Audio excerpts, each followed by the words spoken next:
지난번에 고론마을의 신수 바루다니아를 진정시키고 열심히 광석을 캐면서 돌아다니고 있었는데요. 굉장히 뜨거워 보이는 큰 돌이 있더라고요. 이건 또 무슨 광석일까 싶어서 캐보려고 했는데 갑자기 돌이 움직입니다. 마그록이라는 필드보스인 것 같네요.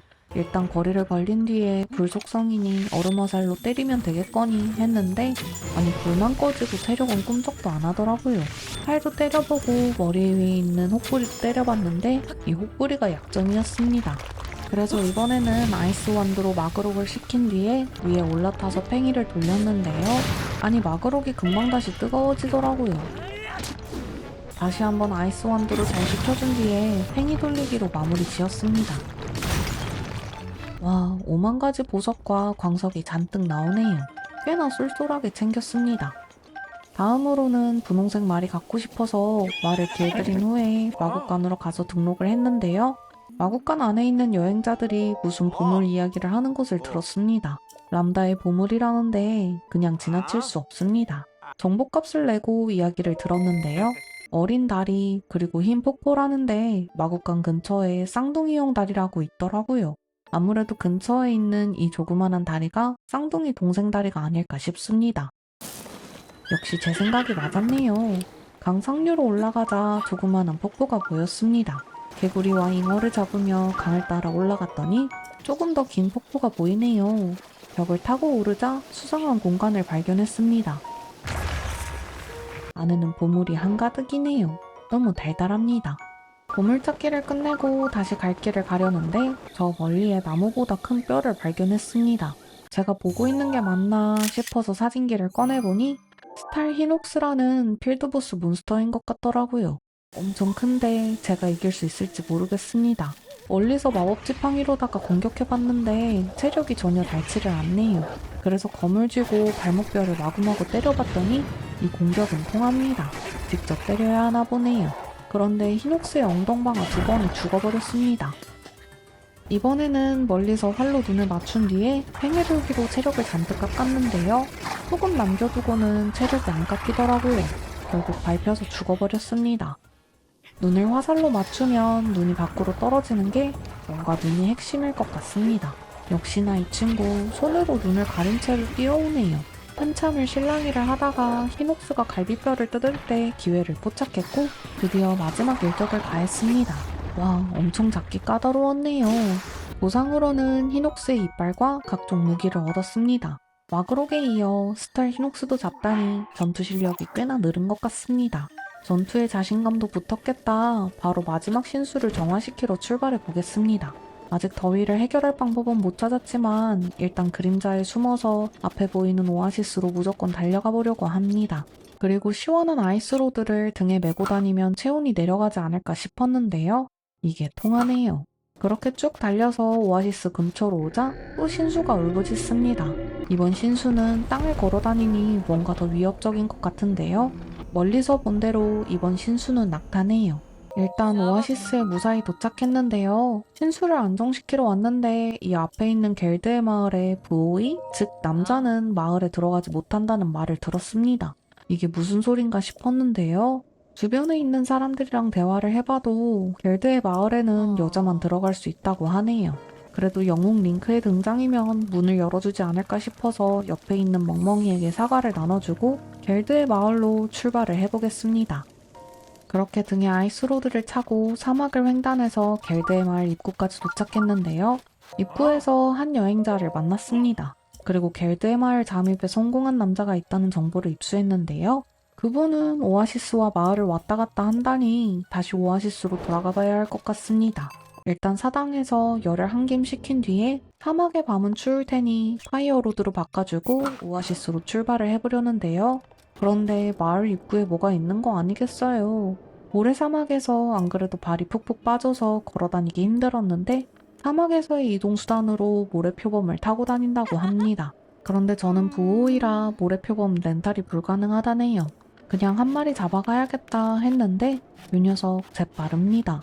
하는 수 없이 마곡간으로 돌아온 뒤에 아침까지 시간을 때우고 날이 밝으면 출발해 보겠습니다. 해가 뜨자마자 달리고 달려 금방 다시 오아시스에 도착했는데요. 앞에 있는 상자를 부숴서 사과를 주었는데 눈앞에 뭐가 반짝입니다. 코르브인가 싶어서 가봤는데요. 자세히 보니 예전에 인파가 줬던 사진 중 한 곳이랑 너무 비슷하게 생겼더라고요. 그리고 기억이 하나 떠올랐습니다. 젤다 공주와의 추억인 것 같은데요.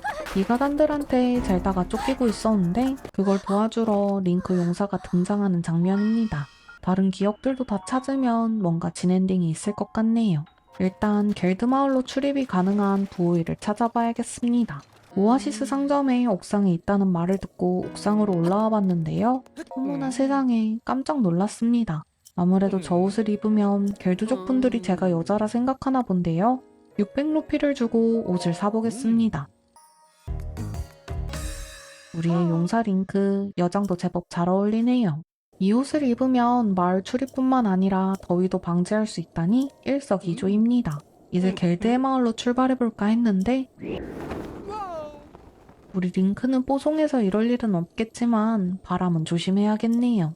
사당을 통해 겔드의 마을로 바로 넘어왔는데요. 앞에 있던 이 상인이 절 못 알아봅니다. 그런데 제가 본인 취향이라니 빨리 마을로 들어가야겠네요. 긴장 반 설렘 반으로 겔드의 마을에 들어왔는데요. 안에 볼거리가 한가득이네요. 이제까지의 마을들이랑 분위기도 사뭇 다른 게 이색적인 느낌이 납니다. 그렇게 마을 구경을 하다가 한 소녀를 만났는데요. 액세서리 가게에서 일을 한다는데 부싯돌이 부족하다네요. 고름마을에서 잔뜩 해온 게 있으니 나눠주겠습니다. 그랬더니 고맙다면서 액세서리를 하나 만들어주겠다는데 뭔가 루비는 불 속성, 사파이어는 물 속성 관련 액세서리일 것 같아서 토파즈를 골랐는데요. 전기 속성의 액세서리네요. 이번 보스가 전기 속성일 것 같은데 잘 됐습니다. 신기해서 바로 착용해봤는데 귀걸이 하나 껴봤다고 바로 내쫓겨버렸습니다. 하는 수 없이 코앞에서 마스크를 끼고 다시 들어왔는데요. 그냥 들여보내주네요. 이 정도 경비면 보안이 너무 허술한 거 아닐까 싶습니다. 그렇게 또 마을 이곳저곳을 구경했는데 마을 족장님 앞까지 흘러흘러 와버렸습니다. 굉장히 어린 족장님이네요. 신수를 진정시키러 마을에 왔다고 말하자 현재 신수 나보리스의 번개에 대항할 수 있는 겔드족의 보물인 4명의 투구를 도난당했다면서 이 투구를 되찾아주면 절 도와주겠다네요. 어쩐지 경비가 허술하다 했습니다. 그렇게 경비병들에게 정보를 수집하러 왔는데요. 투구를 훔친 도적들의 아지트가 카르사 계곡에 있다고 합니다. 맵을 살펴보니 아직 뚫지 못한 지역 한가운데에 있네요. 가는 김에 시커타워로 길도 밝혀야겠습니다. 열심히 달려서 사막을 건너가고 있는데 전기도마뱀이 방해를 하더라고요. 너무 아파서 눈물이 다 났지만 인간팽이 앞에서는 도마뱀도 무릎을 꿇습니다. 사막에 모래들이 날려서 안 그래도 뿌연데 카멜레온들이 작정하고 운신을 해버리니 잘 안 보여서 전투가 끊이지가 않습니다. 결국 자정까지 전투를 치르고서야 어느 한 유적지에 도착했는데요. 여기에서도 카멜레온들이 잔뜩 숨어있을 것 같으니 리바를 이용해서 최대한 피해가려고 합니다. 아무리 숨는 중이라도 코르고 참기는 못 참습니다.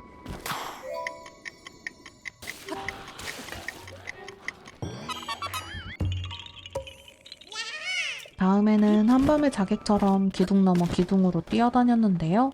또 멀리에 사다리가 보이더라고요. 가까이 가보니 북쪽 얼음 창고라는데 여기는 안전지대 같습니다. 들어가 보니 겔드족 경비가 잠을 자고 있었고 안에는 얼음이 가득한데요. 제일 안쪽에 있는 큰 얼음에 활이 들어있는 것을 발견했습니다. 이건 가져가야겠네요. 경비가 깨기 전에 얼른 얼음을 녹여야 하니 파이어로드로 불을 던져봤는데 마법봉은 내구도가 약하더라고요. 그래서 캠프파이어와 불화살 조합으로 얼음을 녹이니 금방 얼음이 다 녹았습니다. 이제 경비가 깨기 전에 밖으로 나가주면 임무 완수입니다. 해가 떴으니 마저 4명의 투구를 찾으러 가봐야겠네요. 절벽을 오르고 올라 드디어 저 멀리에 탑이 보이는데요. 이번 탑은 이상하리라 많지 높이에 있는 것 같네요. 조금 더 절벽을 타고 올라 이쯤에서 리바를 쓰면 탑으로 오를 수 있지 않을까 했는데 어림도 없습니다. 그렇다면 조금 더 높은 곳으로 이동해 봐야겠습니다. 이쯤이면 될 것 같은데요. 리발이 없으니 페르세일만 탔는데 간신히 도착했습니다. 높은 곳에서 바라보니 풍경 하나는 그랜드 캐년 안 부럽네요. 맵을 등록하고 탑 위에서 카시와를 발견했는데요. 이번에는 이 지역에 전해져 내려오는 고대의 노래를 불러주겠다 하더라고요. 하늘의 빛이 북서쪽에서 빛날 때 탑 그림자가 가리킨 곳에서 빛을 향해 화살을 쏘면 용사의 시련이 각성한다는데요. 아무래도 저 땅에 박힌 무언가와 관련된 수수께끼인 것 같습니다. 화살을 쏘라는 말에 탑에서 화살을 쏴보기도 하고 뛰어내리다가 화살을 쏴봤는데 자세히 보니 빛을 향해 화살을 쏘라는 게 하늘에 떠있는 태양을 향해 쏘라는 말인 것 같더라고요. 그래서 빛을 향해 쏴봤지만 아무 일도 일어나지 않았습니다. 하늘의 빛이 북서쪽에서 빛날 때라니 오후에 한번 쏴봤는데요. 정답이었습니다. 모래바닥에서 사당이 나타났네요. 역시 사당 찾기는 꿀잼입니다. 이번 사당은 힘의 시련 중급이라는데요. 벌써 무섭습니다. 여느 때와 같이 가디언이 나타났는데 한 손에는 검, 한 손에는 창을 들고 있습니다. 공격 패턴은 비슷한 것 같은데 러쉬를 사용하기엔 너무 무서우니 팽이 돌리기나 해야겠습니다. 열심히 팽이를 돌리고 나니 가디언 처치 완료입니다. 전투는 안 늘고 꼼수만 는 느낌이네요. 사랑도 깼겠다. 이제 다시 4명의 투구를 찾으러 가보겠습니다. 퀘스트 지역 쪽으로 가니 구덩이가 있더라고요. 구덩이 안쪽으로 들어오자 무슨 재단 같은 게 보이고 천막으로 가려진 방들이 보입니다. 누군가 튀어나올 것 같은 무서운 분위기네요. 재단에 이가단이 쓰는 활이 있다니 여기는 이가단의 소굴인가 본데요. 천막을 하나씩 불태우자 보석도 나오고 박쥐도 나오고 돈도 나오네요. 그러고 문을 발견했는데요. 역시나 이가단의 아지트로 이어졌습니다. 일단 바나나부터 훔치고 감옥에 갇혀있는 바레타한테 팁을 들었는데요.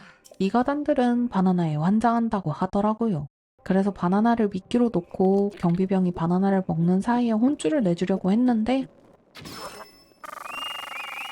이 친구 치사하게 동료들을 불렀습니다. 해치워보려고 했는데 너무 세네요. 그렇다면 몰래 지나가는 수밖에 없겠네요. 한 명은 무사히 잘 넘어갔는데 두 번째 경비가 문을 막고 있습니다. 멀리서 바나나로 유혹하려고 했는데 또 걸려버렸네요. 이번에는 옥탑 풍선에 바나나를 매달아서 미끼를 뿌려봤는데요. 잘 따라가나 싶었는데 풍선이 터져버렸습니다. 다시 한번 옥탑 풍선으로 유혹한 뒤 무사히 관문을 넘어왔네요. 다음으로는 긴 사다리를 타고 2층으로 올라왔습니다. 바나나 창고를 잔뜩 턴 뒤에 적의 동태를 살피는데요. 아니 보물상자가 있더라고요. 바로 한 마리의 날다람쥐처럼 날아올라오는데 그만 나무 사이에 껴버렸습니다. 아래에는 이가단들이 잔뜩인데 큰일 났네요. 결국 들켜버렸고 게임 오버 엔딩입니다. 보물상자가 이렇게나 위험하네요. 다음은 그냥 리바를 이용해서 관문을 넘어왔습니다. 그런데 옆 샛길에 가시가 잔뜩 박힌 통로가 있더라고요. 맞은편 벽에서 페러세이를 타고 들어오니 300루피가 들어있는 상자들을 발견했습니다. 보물창고였나 보네요. 문 앞을 지키고 있는 경비는 바나나로 꼬드기고 문 안쪽으로 들어왔습니다. 보물상자들은 야무지게 다 털어주고 다음 공간으로 넘어왔는데요. 이가단의 보스가 있는 곳에 도착했습니다. 이 표주박 몸매를 가진 남자의 이름은 코가라네요. 그런데 뭔가 허술하게 짝이 없어 보입니다. 코가의 공격을 카운터치기만 했는데 전투가 끝나버렸네요. 이가단이 훔친 4명의 투구를 회수해주고 겔드의 마을로 돌아가 보겠습니다. 루즈에게 4명의 투구를 돌려주자 또 한 기억이 떠올랐는데요. 겔드족 연걸과의 추억인가 봅니다. 겔드족 연걸은 뭔가 쿨레나는 여왕님 같은데요. 젤다가 스스로 반쪽짜리 공주라고 생각해서 무리하고 있으니 링크가 젤다를 더 잘 지켜줘야 한다고 하시네요. 그러고는 갑자기 데스핑거를 치더니 번개로 요란하게 젤다를 깨우네요. 그렇게 추억을 회상하고 돌아오자 쪼꼬미 공주가 서 있는 모습이 너무 귀엽습니다. 또 바로 전투가 시작될 것 같은데요. 이번에는 모래표범을 타고 감시소까지 오라고 하네요. 그런데 그 전에 마을 위쪽에 있는 바위 위로 올라가 보고 싶더라고요. 주변에 아무도 없겠다 옷만 살짝 바꿔 입었는데 바로 들켜버렸습니다. 너무하네요. 하는 수 없이 리발의 힘을 빌려서 꼭대기에 도착했는데요. 호르몬을 발견했습니다. 그 외엔 별게 없네요. 본격적으로 싸우러 가기 전에 요리도 넉넉하게 만들어두고 스태미나의 그릇도 눌려놨습니다. 이제 신수한테 가보겠습니다. 로즈가 바다 표범을 타고 오랬지만 저는 페로세일이 더 좋으니 아까 올랐던 폭포에 올라서서 페로세일을 타고 출발해 보겠습니다. 한 번에 도착했네요. 이번에는 신수의 내 말을 폭탄 화살로 맞춰야 한다며 폭탄 화살 20개를 건네받았습니다. 긴장되네요. 루즈가 주문을 외자 4명의 투구에서 베리어가 생성됐는데요. 이 베리어 안에 있으면 신수의 공격을 막아주나 봅니다. 바다 표범을 처음 몰아보니 운전에 상당히 미숙했지만 금방 익숙해졌습니다. 루즈를 따라가다 보니 신수가 보였고 다리를 향해 폭탄 화살을 쏘는데 계속 움직여서 그런지 맞추기가 쉽지 않더라고요. 그래도 차분히 모든 다리에 폭탄 화살을 맞추는 데 성공했습니다. 신수 나보리스가 쓰러진 틈을 타서 신수 내부로 진입했네요. 이 안에서도 역시 시커스톤을 찍자 우르보사의 목소리가 들립니다. 여기에서도 역시 신수 내부의 맵을 얻어준 뒤에 제어 장치를 가동시키면 되는 것 같은데요. 우선 눈앞에 있는 가디언을 해치운 뒤에 얼마 안 걸어가서 바로 맵을 얻었습니다. 이번 신수는 몸통을 돌릴 수 있더라고요. 빙글빙글 돌려서 이번에도 역시 5개의 제어 단말을 성공적으로 가동시켰습니다. 맵이 복잡해서 상당히 오래 걸렸네요. 그리고 드디어 보스전입니다. 기기에 시커스톤을 가져다 대자 보스가 나왔는데요. 이번에는 검과 방패를 쥐고 있는 번개 에커스 가문이네요. 번개 누님이 손 쓸 새도 없이 당했다니 튼튼 버섯 소금구이 하나 때려주겠습니다. 그런데 시작하자마자 번개 한 대 맞고 죽을 뻔했네요. 이건 일렉트로 버섯 소금구이를 먹어야 할 전투인 것 같습니다. 천천히 패턴을 보려는데 이 녀석 취권을 사용하는 게 상당히 무섭습니다. 다르케르의 힘을 사용해도 금방 도망가 버리네요. 다가올 때 패링으로 때려야 하는 것 같은데 워낙 빨라서 타이밍 맞추기가 쉽지 않더라고요. 그래도 여러 번 시도한 끝에 패링에 성공했는데 아니 글쎄 갑자기 트리플 악셀을 걸더라고요. 진짜 너무 아프네요. 그래도 이 다음 공격에 패링에 성공했고 2페이지로 넘어갔는데요. 칼과 방패에 번개를 두르더라고요.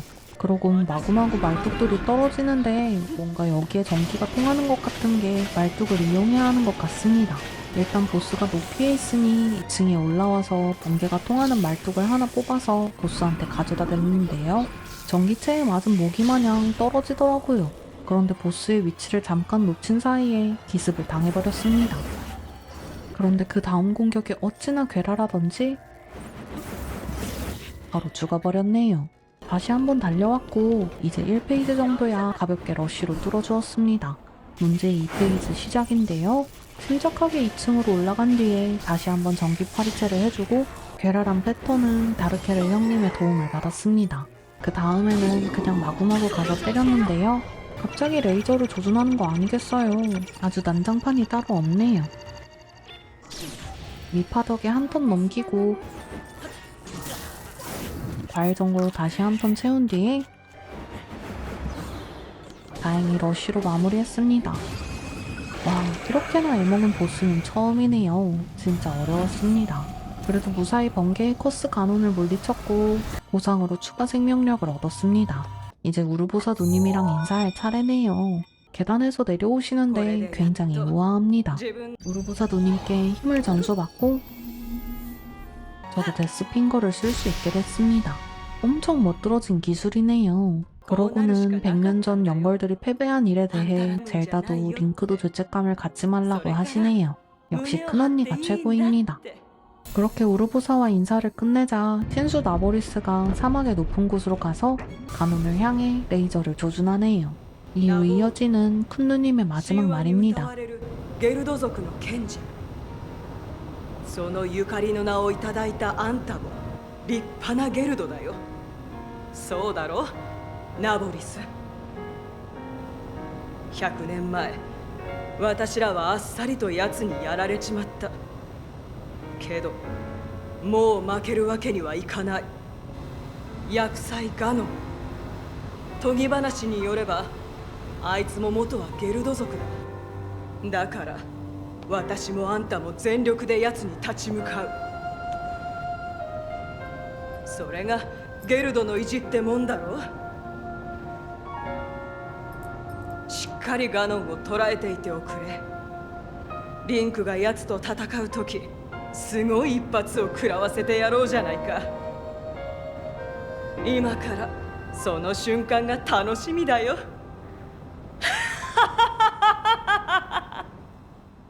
마을 입구로 돌아오자 젤다의 목소리가 들리는데요. 모든 신수와 영걸들의 영혼이 해방됐고 앞으로 해야 할 일은 가문과 싸우는 일이라고 하네요. 그 전에 새로운 능력을 얻었는데 한번 써보겠습니다. 공격을 차징하자 주변으로 번개 장막이 생기고 공격을 시전하니 장막 안으로 번개가 치네요. 아주 멋진 기술입니다. 바로 루즈에게 보고를 하러 왔고 보상을 2개나 준비했다는데요. 7보의 나이프와 7보의 방패를 얻었습니다. 그런데 저는 루즈 옆에 있는 4명의 투구가 더 탐나네요. 투구를 갖고 싶다고 말하자 겔트족의 백성들을 모두 도와주면 투구를 빌려주겠답니다. 한 일족의 보물은 못 참죠. 당장 해결사 출동입니다. 오.